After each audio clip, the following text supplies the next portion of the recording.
Andrew B., and I play the main character of Monette in our short film, Mute.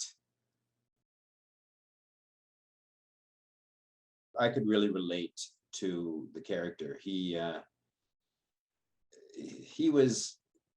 lived his life. He wasn't that successful. He'd had a few probably really good years, but was never really living the kind of life he wanted, and spent literally most of his time on his own, driving. He was a traveling salesman. So he never really had to deal with anything in life in terms of day-to-day stuff, 9-to-5 job where you go to the same job, you get on the same bus, same subway every single day. But for me, I could identify with somebody who just kind of missed in his life. And then he has this experience that literally changes everything. He's just, his genius for me is that he could literally take any human. They didn't have to be special. They didn't have to be anything other than a human, and turn their characters into this amazing journey of introspection, dialogue, and just movement in a story. I mean, his characters, they're just amazing how he writes them. And to be able to portray one, for me, was it was magical. Kyle, we've worked together quite a bit through the years, and when he wrote Mute and told me about it and I read it, it was like, you know what, absolutely. And I just, it's really good to have trust when we create. And I just kind of trust that Kyle is going to tell a story that is really, really good. So I didn't have to think about that at all. It's just, he basically set the scene up. This is it. Let's do it. And we shot it, and it was fantastic. But I love the deep, dark, ugly roles. Absolutely. So much stuff that came out of Hollywood, not as much anymore, but it used to be very, very, for me, immature, canned. They were looking for this formula so that movies could make money. And a lot of the times the characters were just recycled, you know, incredibly shallow, immature people. And for me, that's not what being human is. Humanity, humans have places that they don't ever go to in themselves. And that's really what I like so much about being able to play those characters. It's just ugly down there and fun.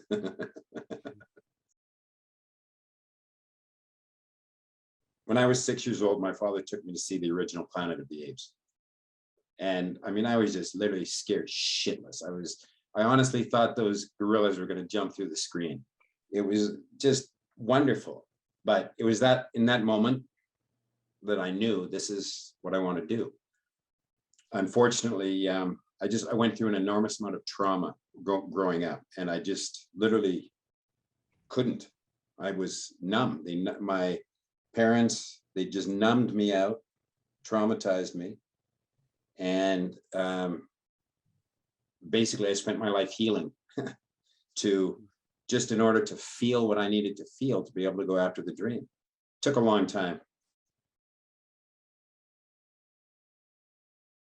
No, because I went there before I ever went there as an actor. So I'm just comfortable now in those, you know, that kind of dark place of pain. I'm just comfortable with it because I relived so much of it to heal it properly.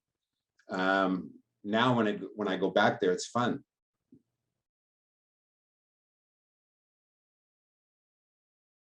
I taught ballroom and Latin dancing competitively for 25 years.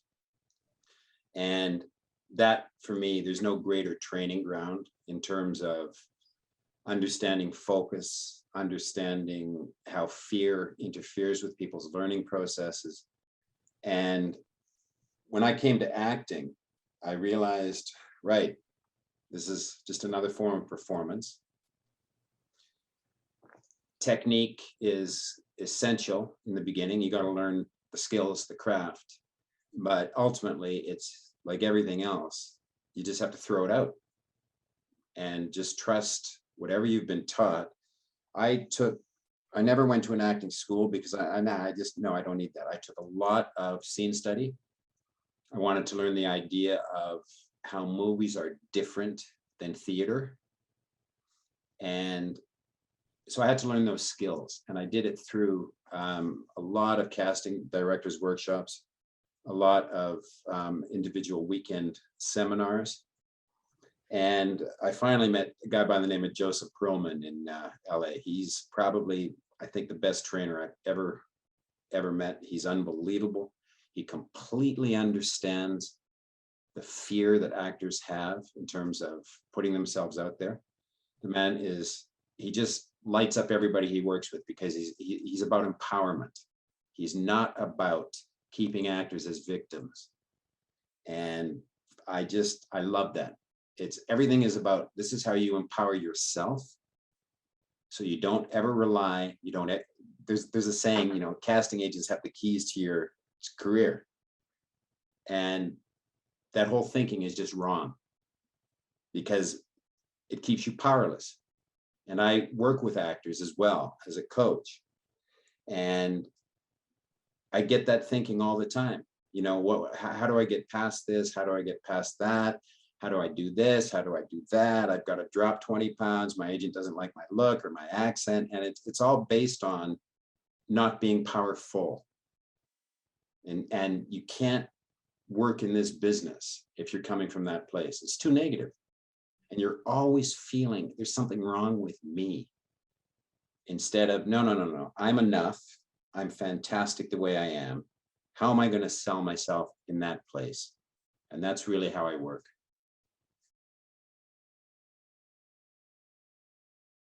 Theater is much bigger, obviously, because of the distance.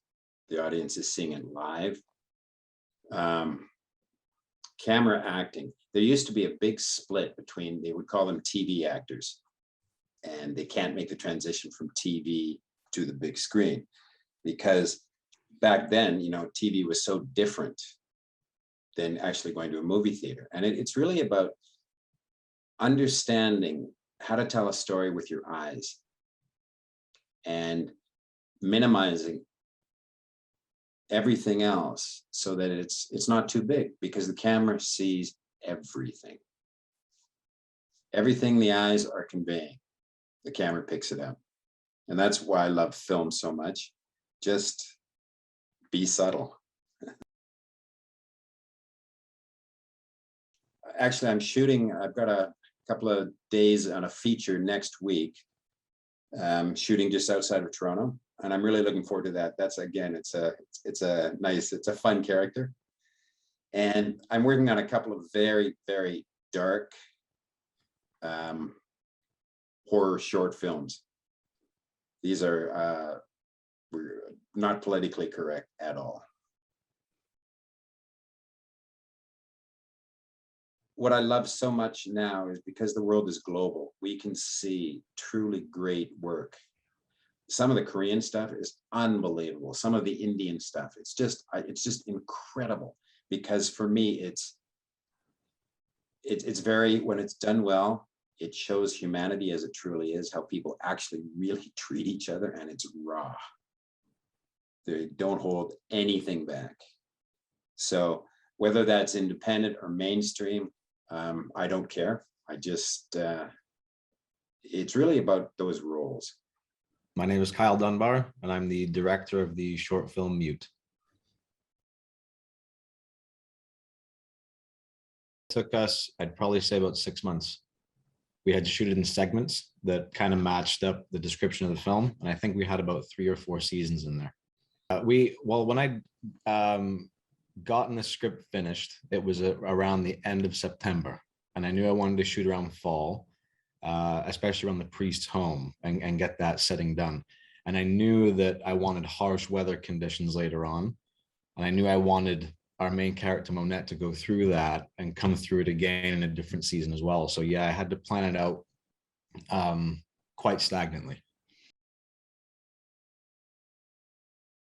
It was the subtlety what Stephen King had written. Like usually you picture him and you're thinking monsters or like something like sucking on somebody's face and all that, but this one had a lot of internal monsters. So that was a challenge, I think, since everything started, since I wanted to write the film. I knew that there was going to be a challenge that lied ahead in getting some of this across. I knew this film wouldn't exactly be for everybody. I know that people have comparisons to horror, but this one really stood out to me. This one, it felt cozy, but at the same time, at the end, it lingered a lot more with me than the other stories of his did that were available for adaptation. The first time I ever heard his name, I remember I was upstairs hanging out with my friend, and my dad had told me Stephen King's Thinner's On, the movie Thinner's On, and I had no idea what that was about or anything. So I remember I went down with him and I checked out this movie, and it was bizarre, like just like bizarre story, but I was hooked in how well the characters were developed. And ever since then, his name had just stuck. You hear him, Stephen King's It, and it became just a name for me growing up, as much as it stuck with Andrew as well.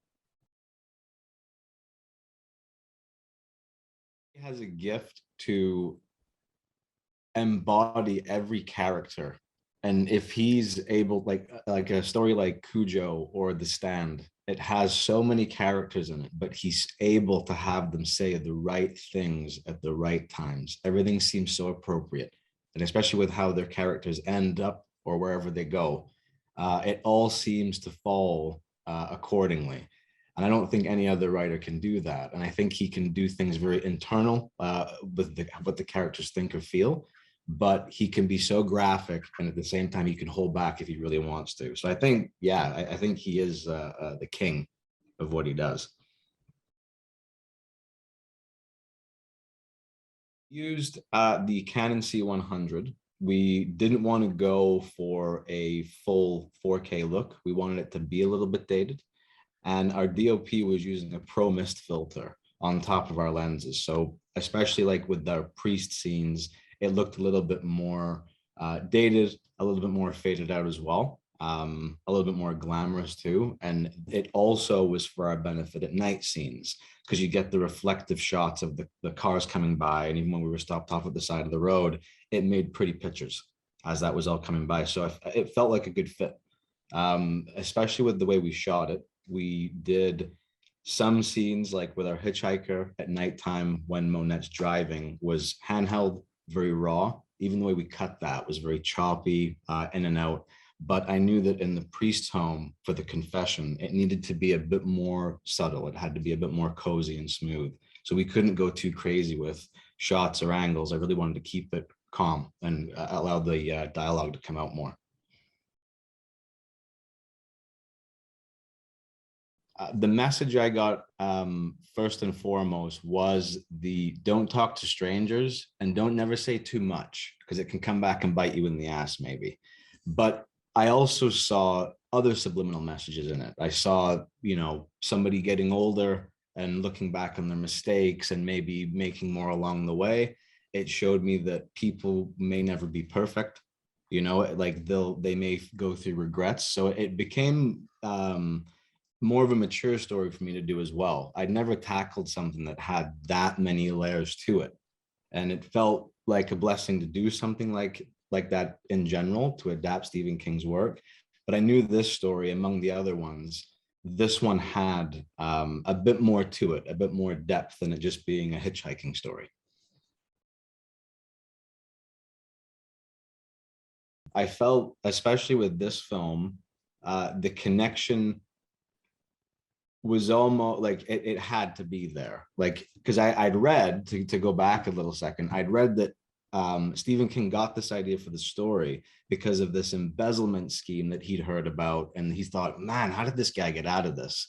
So he'd come up with a whole other story as a backdrop, a hitchhiking story, a guy who's talking too much, a guy who goes and visits a priest and tries to confess for something he's not too sure about, all around that small idea that to me was one of the smallest parts of the story.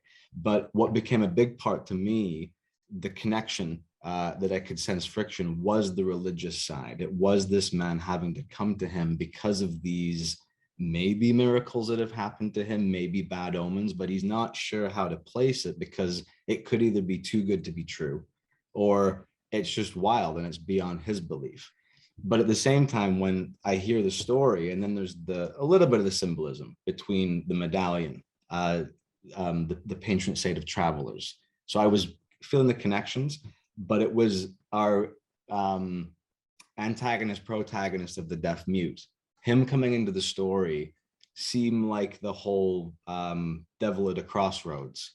Is our main character making a deal of some sort?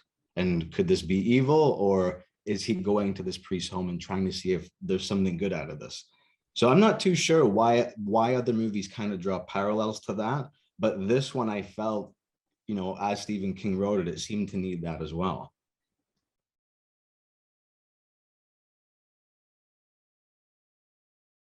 Like I try and innovate as best I can, not to cut corners or save much of a budget, but to do it efficiently and to do it as quick as I can. And sometimes, yeah, if I'm doing something that's more intricate, I may need an assistant director or two, or I may need a script supervisor. But most of the time, yes, I will do storyboards, floor plans, especially if they require it, especially if there's shots where I'm not really sure my way around it and I have to kind of play it out. But there's some stuff, no, I can really go into it freely. There may be certain lines or words in my head I know I like the delivery from those actors. I already see it. And maybe I see it for myself and I don't like it. I'm like, oh, maybe it's not fitting their mouth more. Maybe we can try it a bit different. So it's always, for me, it goes by feeling. If I feel, you know, this can kind of go a little smoother on today, or if tomorrow, you know, it's a bit harder. It's a project by project basis, I think.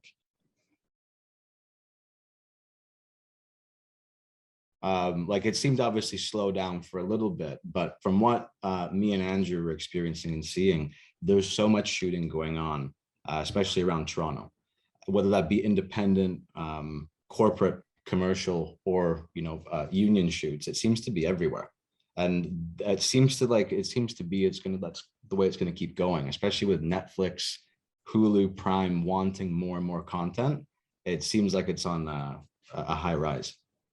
We have things like Ontario Creates, Telefilm, the NFB. There's certainly outlets out there, as well as there's many film festivals too that do have quite a community, and especially horror, which is what our interests lie in. I've got some online content I'm developing, more of like some short social media videos that I can get out there on the platforms in more of a quicker way. And I've also got an anthology film I'm working on as well. And it's got, I think, about 4 or 5 stories I'm trying to connect. Well, we can find more stuff as well on pendlefilms.com. And there's also Pendle Films on Twitter and Instagram as well. And you can find more about Mute and more about my other projects coming up as well.